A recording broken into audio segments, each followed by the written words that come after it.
TomoNews presents Plastic Waste Solutions.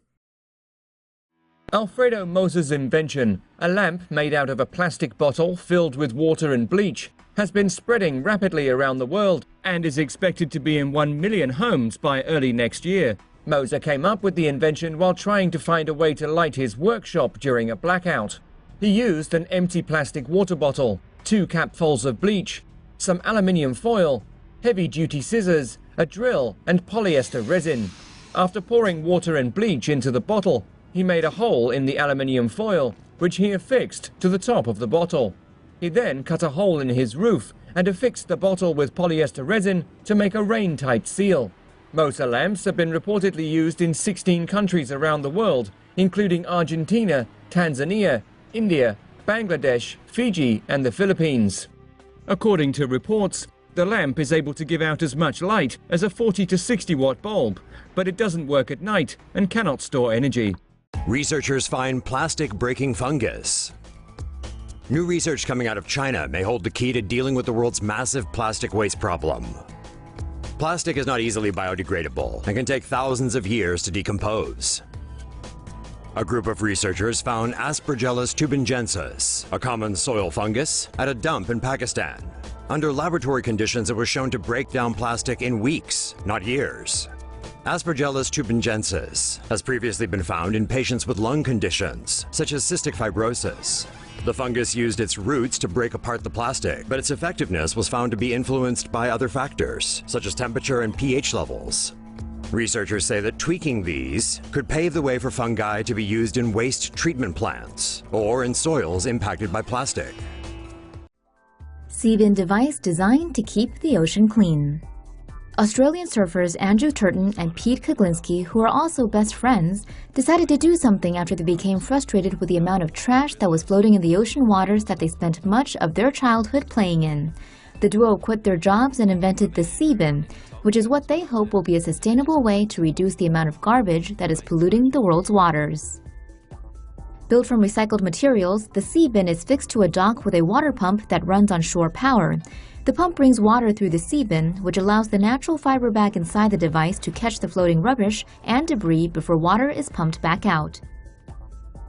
Users have the option of installing an oil and water separator to the pump to clean the water that flows through it before the water is allowed to flow back into the ocean.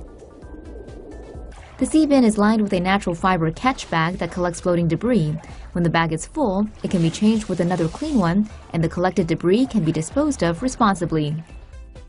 Turton and Kuglinski are trying to raise enough capital to turn the Seabin prototype into a reality. According to Australia's ABC News, crowdfunding has helped the two men raise $50,000 for commercial production, and a video of the Seabin in action has attracted more than 10 million hits online. There might be a solution to the giant garbage patch in the Pacific Ocean. A Dutch group aiming to rid the oceans of plastic junk has announced it will begin efforts to clean up the Great Pacific Garbage Patch by 2018, 2 years earlier than originally intended. The organization Ocean Cleanup will use trash collectors in the form of curved booms and screens, which are suspended by anchors floating in deep water. The system will act like an artificial coastline, catching plastic debris as it drifts on the surface or just below the water. Once full, a vessel empties the system and transports the collected plastic to land for processing and recycling. The group plans to deploy up to 50 systems and expects to collect 50% of the trash in the Great Pacific Garbage Patch in just 5 years. Ocean Cleanup's first pilot parts are now in production and will begin testing off the west coast of the US by year's end. Researchers discover that worms can eat plastic. Researchers led by scientists at Stanford University in the US and Beihang University in China have found that the mealworm can safely biodegrade various types of plastic. Americans discard about 33 million tons of plastic every year, less than 10% of which gets recycled.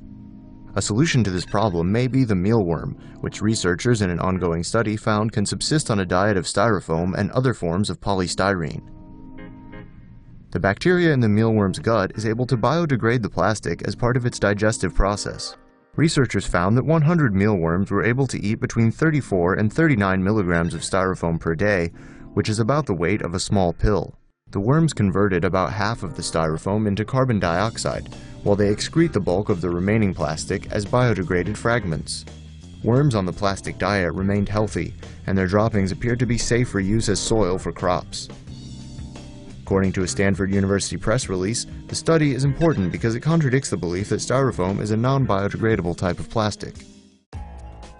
Waste plastic can help build cheaper homes. A New York startup has developed an innovative way to recycle waste plastic, converting it into an alternative building material that can be used to build affordable housing. The bifusion machine can be powered by propane gas or electricity. It can process all types of plastic waste. The plastic waste does not have to be reprocessed. Instead, it's shredded inside the machine before it's made into a new material called replast and compressed into bricks. The replast bricks are not as strong as concrete, so are reinforced with steel rods, wire, and layers of mortar. The company said replast has been used in projects including retaining walls in New Zealand and California, which have withstood environmental tests including earthquakes. The company has so far raised around $30,000 of a $250,000 target on Indiegogo. On its campaign page, it says the bifusion machine will likely be available in the US by May next year. Caterpillars could save the planet from plastic trash. After years of trying to find a way to get rid of plastic waste, scientists may have finally found a solution, courtesy of a drab little bug. Wax moth caterpillars that typically eat beeswax in hives have been found to also be capable of degrading plastic. Polyethylene is one of the most commonly used plastics, with strong carbon-to-carbon bonds that render it resistant to degradation. However, waxworms are able to make holes in a polyethylene bag in just 40 minutes, eventually eating through most of it in just a few hours. Researchers suspect bacteria in the guts of the worms are responsible for digesting the plastic and breaking it down into ethylene glycol, an organic compound. Scientists want to study the chemical process that allows polyethylene to be degraded and maybe adapted into a solution for managing the world's plastic waste. Plastic-eating enzyme created by accident. Scientists have created a substance capable of eating plastic. Researchers from the US and Britain say they have created a plastic-eating enzyme that could be used to aid in the recovery and recycling of plastics. The enzyme is able to digest polyethylene terephthalate, or PET, plastic. PET plastics take hundreds of years to break down and have become an enormous source of global pollution on land and in the oceans. Scientists made the discovery while looking at the structure of a natural plastic-eating enzyme believed to have evolved in a recycling plant in Japan. Researchers added some amino acids to the enzyme, which ended up speeding up its plastic-eating capabilities. The team will now work on improving the enzyme to see if it's capable of breaking down PET plastics on an industrial scale. Hey, it beats throwing plastic in the incinerator. Straws are a huge part of the global plastic problem. The world has a huge plastics problem, but it's totally going to get better. No, it's not. Plastic straws are increasingly drawing attention from conservation movements. In the US alone, Americans discard around 500 million plastic straws a day, enough to circle the globe twice or fill 125 school buses. Straws are normally not recycled because they're often made from several different types of plastics and they're small in size. Straw pollution contributes to the 8 million tons of plastic dumped into oceans each year. At the current rate, there will be more plastic than fish in the water by 2050. Reusable glass straws, stainless steel, copper, and bamboo are all more sustainable alternatives than single-use plastic straws. The UK says it plans to include straws in its ban on all plastic waste by 2042. 2042? Wow, Britain. Really taking the lead on the conservation front there.